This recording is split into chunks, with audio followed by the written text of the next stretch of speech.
என்னுடைய 21 வயதுக்குள்ள பயங்கர chain smoker, பயங்கர துன்மார்க்கனா மாறி என் சமாதானத்தை நான் இழந்தேன்.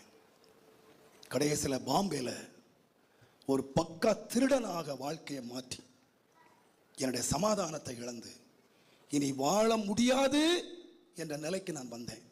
என்னுடைய 21 வயதில் ஐ செயின் ஸ்மோக்கர். எனக்கு அதுதாங்க சமாதானமாக இருந்துச்சு, அதுதான் எனக்கு கிடைப்பாதலாக இருந்துச்சு.